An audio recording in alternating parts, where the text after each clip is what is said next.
used to watch this YouTube channel about paranormal topics all the time. It had a weird name like Paranormal Headquarters or Paranormal Television. It was something along those lines. It was just what you would expect of a YouTube channel of that genre to be called. Whenever I was working on something on the computer, I would always have a narration of those videos on in the background. I even talked about the channel with my family and friends. Of course, many of them just rolled their eyes and didn't give a shit. They didn't share my interest in the paranormal, but on the flip side, and to my dismay, they always supported my strange obsession with it. I have always been into learning about the mysterious and unexplained mysteries of the world. The weirder the topic, the better. You might say that I've had a lot of, personal paranormal experiences in my life, and learning about people who had gone through similar things was a bit of a comfort. I continued my ritual of logging into YouTube and listening to the channel for a good year. I learned about every topic possible, from the Marifa lights to, and more stupidly, the skunk ape. Not one paranormal topic went untouched. At the beginning of the new year, the channel narrator started this new series about paranormal experiences he had personally gone through. It had its own little playlist, so I started listening to that little playlist much more than I did the actual main channel and their content. I mean, don't get me wrong, I love the main channel, but to be honest, personal experiences above all else. I would listen to him talk about all sorts of things, from lizardmen to spotting Bigfoot in the woods or something like that. But one day, logging into YouTube, I was going about my usual ritual to listening to his playlist. I immediately noticed that something was off. The new video playing didn't have the same audio quality as the other videos. It was grainy and scratchy, and there were parts of the audio that could not be heard altogether. In the audio that did get through, sentences like, "I may not return again after this," and I found something I shouldn't have, peeked through the noise every once in a while. I figured that it was probably one of those stupid Slender Man jump scare videos, or something along those lines, so I didn't really pay much attention to it. This was a channel that focused on scary ends of things after all, but the next time I went to find a channel, it had completely disappeared. No matter where I searched for it, on YouTube and on Google, every search engine I could think of, it was nowhere to be found. Even the website that I would visit occasionally had fucking completely disappeared. It was like it had never existed.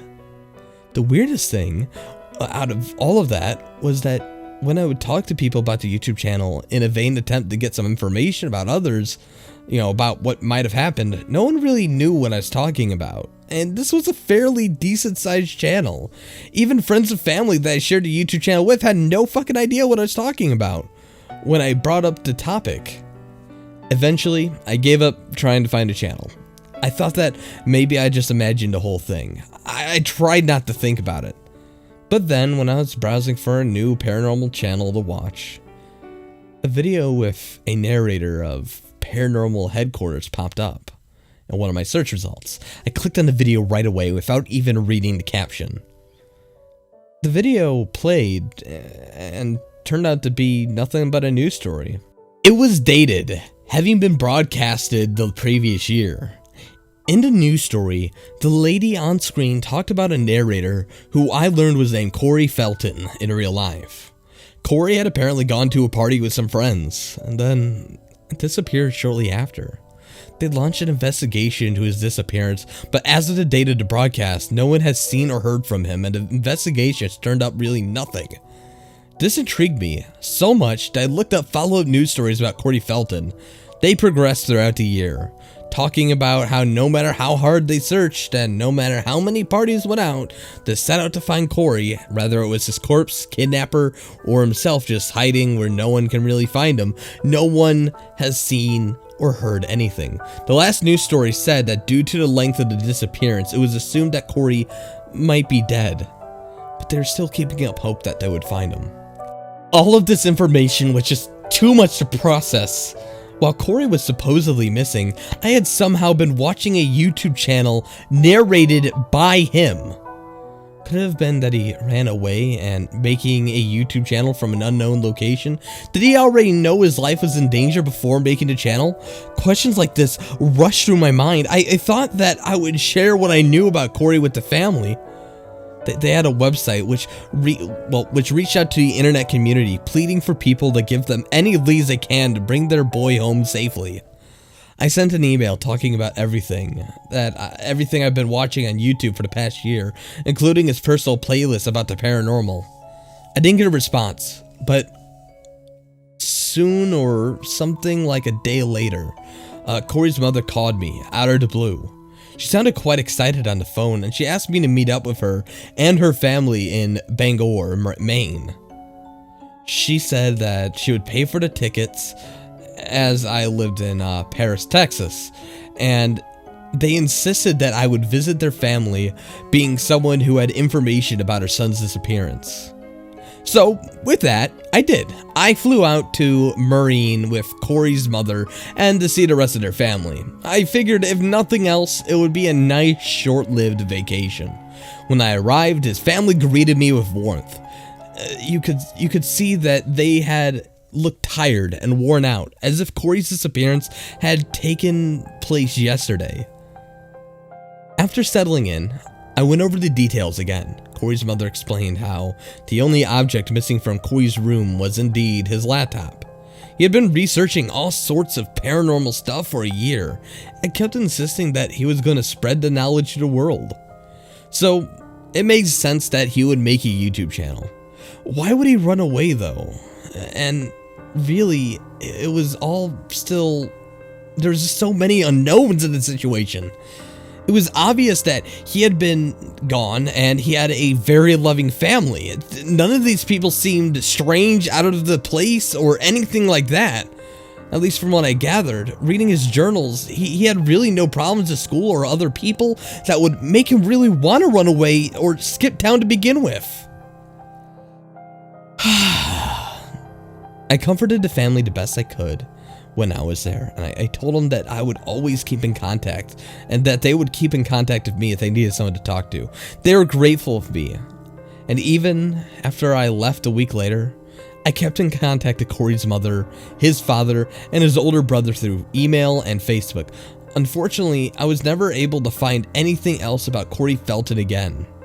That YouTube channel was the only connection I had with him, and he had long disappeared. However, a few years later, Corey's mother sent me a lengthy email explaining how Corey had returned to them, seemingly lacking any sort of memories of his past recollection of what happened or where he had been when he disappeared.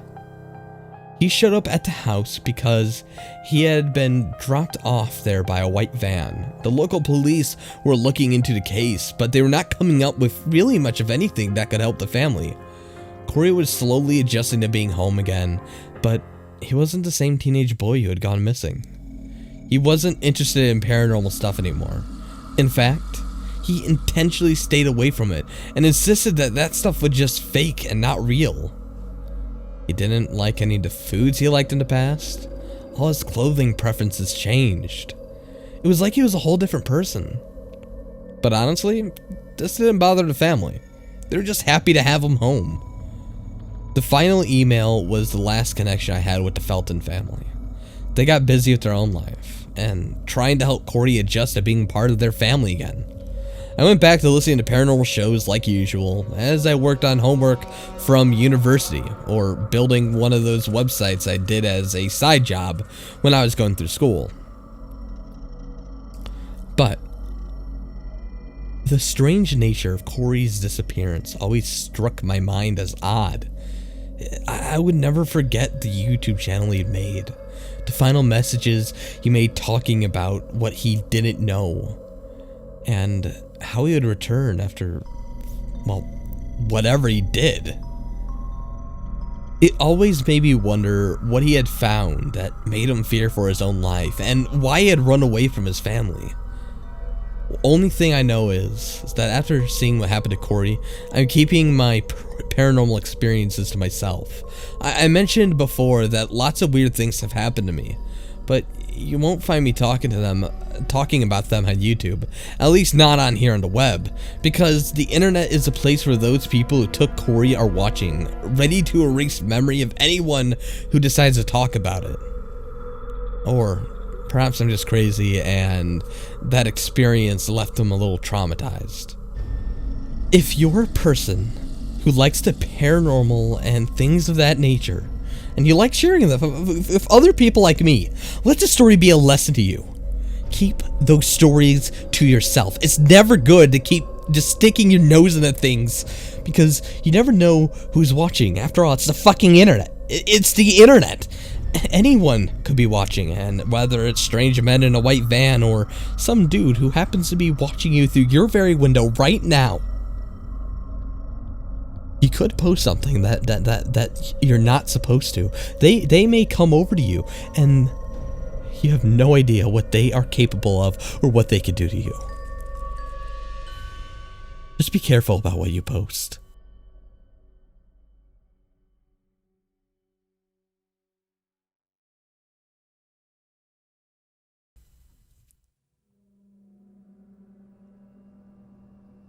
You have probably heard of the Southern Television Viltron incident that occurred on the 26th of November in 1997.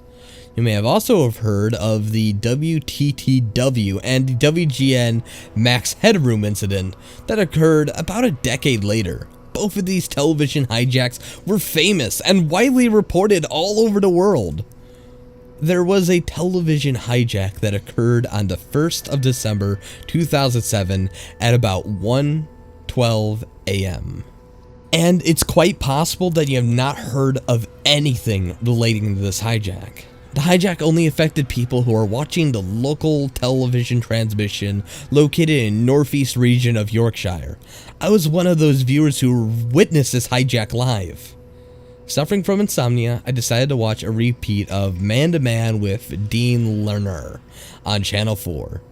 The first sign of trouble began 5 minutes into the first half of the program, when the picture quality suddenly went black and white for a couple of seconds for no reason whatsoever. Then, the hijack completely overrode the program and began showing randomly increasingly disturbing images.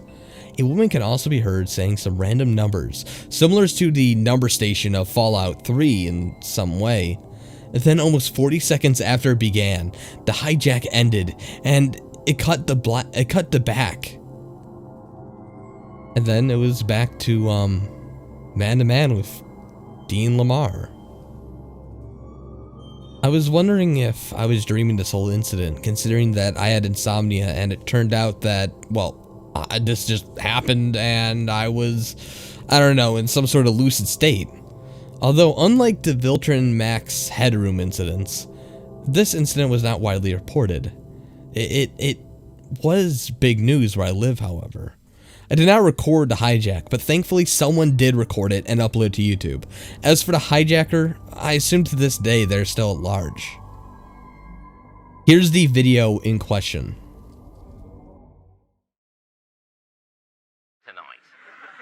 Don't worry, there's no pressure to laugh. It's just meant to be dry.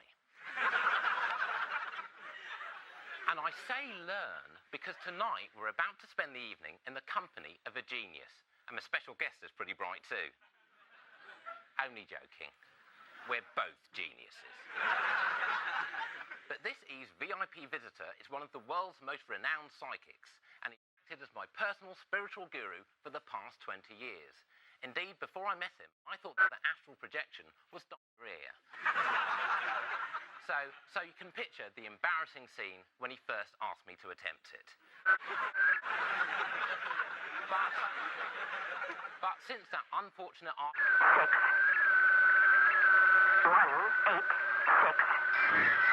new hot 1, 2, 3, 4, 5, 6, 7, 8, 9, 0.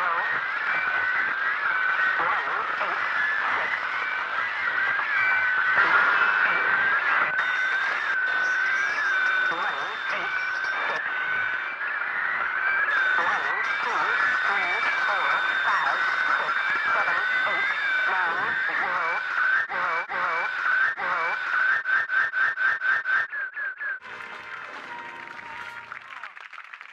Dean, how are you? I'm good, thank No, you very don't answer me yet.